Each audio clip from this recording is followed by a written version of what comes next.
तो याद होगा पिछले क्लास में हम लोग गॉस के नियम को पढ़ चुके हैं, साथ में इस पर आधारित कुछ न्यूमेरिकल क्वेश्चन को भी हम लोग सॉल्व किए थे और अब गॉस के नियम पर ही आधारित कुछ और न्यूमेरिकल क्वेश्चन को हम लोग सॉल्व करेंगे। तो सभी लोग इस क्वेश्चन को लिख सकते हैं, लिखेंगे भाई सभी लोग अपने कलम कॉपी निकाल लीजिए और बोलते जा रहे हैं, साथ में लिखते हुए आगे बढ़े। तो लिख सकते हैं कि दिए गए चित्र में जब आवेश बंद पृष्ठ के अंदर स्थित है तो इससे संबद्ध विद्युत फ्लक्स का मान बताएं। और इसी में एक दूसरे प्रश्न को भी लिखेंगे कि यदि आवेश को खिसका करके वृत्ताकार भाग के केंद्र पर रख दिया जाए तो अब इससे संबद्ध विद्युत फ्लक्स का मान क्या होगा। तो भाई आप क्वेश्चन लिख चुके होंगे और यदि हम लोग चित्र की बात किए हैं तो आप इस चित्र को जरा ध्यान से देखिए। यहां दिखाया जा रहा है कि एक फ्लास्क के समान आकृति है, कि आप अपनी भाषा में समझते होंगे। तो भाई यहाँ पर फ्लास्क के समान की एक आकृति है और इस बंद पृष्ठ के अंदर प्लस क्यू आवेश को दिखाया गया है।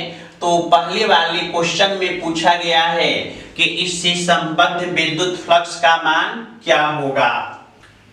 तो आप समझ रहे हैं कि यहाँ पर कहा जा सकता है कि हम जानते हैं कि बंद पृष्ठ से संबद्ध विद्युत flux phi E is equal to Q by epsilon naught. तो यहाँ पर Q के जगह Q ही है, तो आंसर भी हो गया Q बाई एप्सिलॉन नॉट।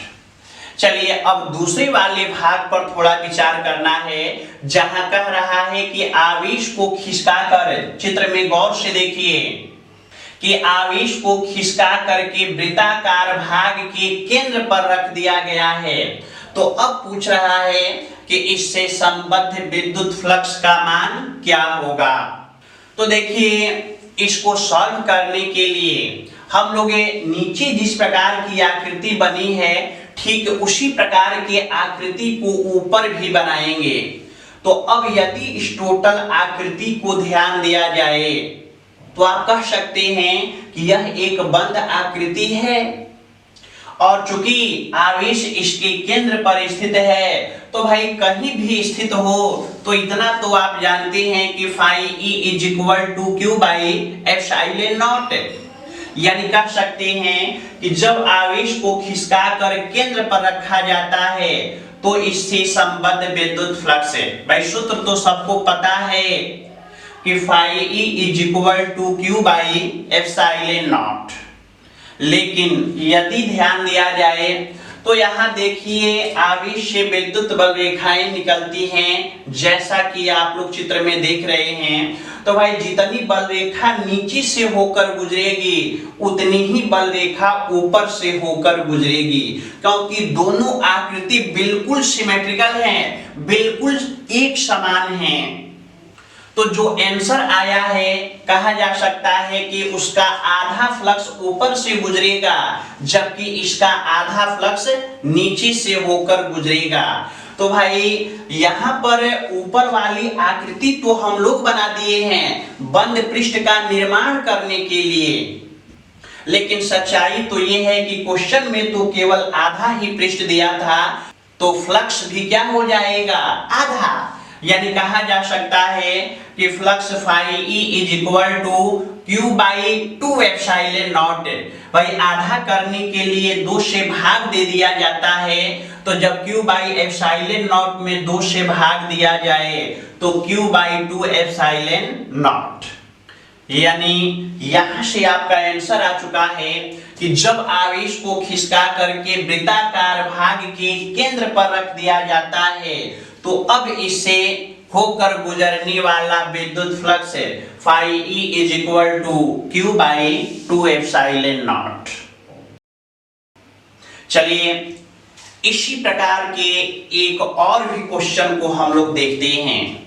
तो क्वेश्चन नोट कर सकते हैं कि दिए गए चित्र में प्लस क्यू आवेश को घन के पृष्ठ के अंदर इसके केंद्र पर रखा गया है, तो इस घन से गुजरने वाले संपूर्ण विद्युत फ्लक्स का मान बताएं। और साथ में यह भी बोला जा रहा है कि घन के किसी एक पृष्ठ से संबद्ध विद्युत फ्लक्स का मान क्या होगा। तो भाई यहाँ पर इसमें दो क्वेश्चन हमने पूछा है, तो आप पहले चित्र को देखिए।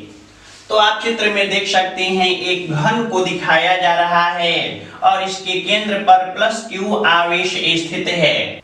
तो आप जानते हैं कि आवेश से विद्युत बल रेखाएं बाहर की ओर निकलती हैं, जैसा कि चित्र में भी देख सकते हैं। तो भाई जब आवेश घन के पृष्ठ के अंदर है तब तो आप जानते हैं कि flux phi E is to Q by epsilon naught. तो यहाँ पर भी हम लोग कह सकते हैं कि संपूर्ण घन से होकर गुजरने वाला कुल विद्युत flux phi E is to Q by epsilon naught. लेकिन इसी में एक क्वेश्चन और पूछा गया है कि एक पृष्ठ से संबद्ध विद्युत फ्लक्स का मान क्या होगा। तो भाई इसको समझाने से पहले हम आपको एक उदाहरण सुनाना चाहेंगे। एक घटना का जिक्र करते हैं कि मान लिया जाए 3 व्यक्ति हैं, भाई 3 आदमी हैं और एक प्लेट में 6 रोटी है और तीनों को बराबर बराबर देना है। तो आप समझ सकते हैं कि एक व्यक्ति को कितना रोटी मिलेगा, 2 रोटी, 2 + 2 + 2 यानी 6। तो भाई यहाँ क्या हुआ, तो आप इसको चुकी के सवाल की तरह सॉल्व करते हैं कि 3 व्यक्ति के बीच में 6 रोटी मिलती है, तो एक व्यक्ति के बीच में तो 6/3, तो 3 से 6 कटेगा यानी 2 रोटी।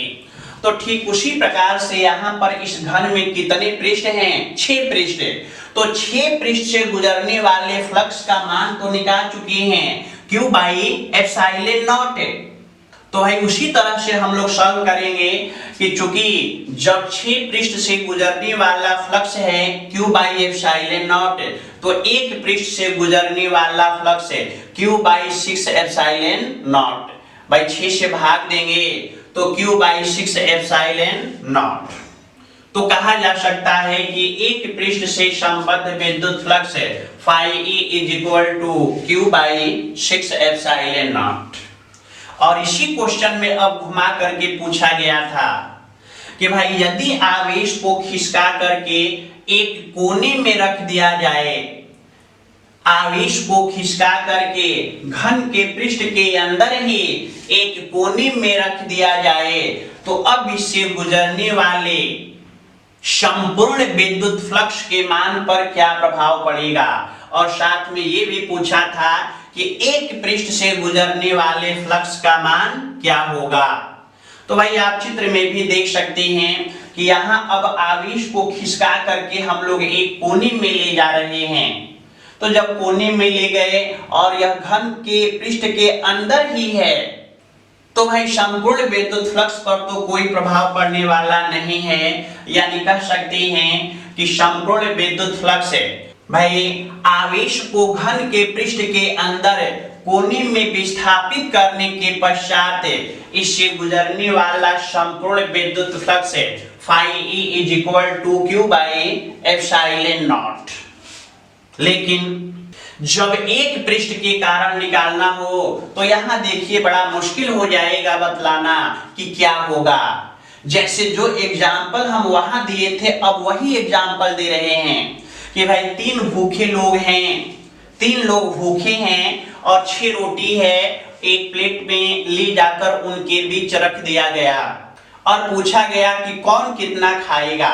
वहां एक प्रतिबंध था कि सबको बराबर बराबर खाना है, लेकिन यहाँ पर उन पर छोड़ दिया गया है कि कौन कितना खाता है।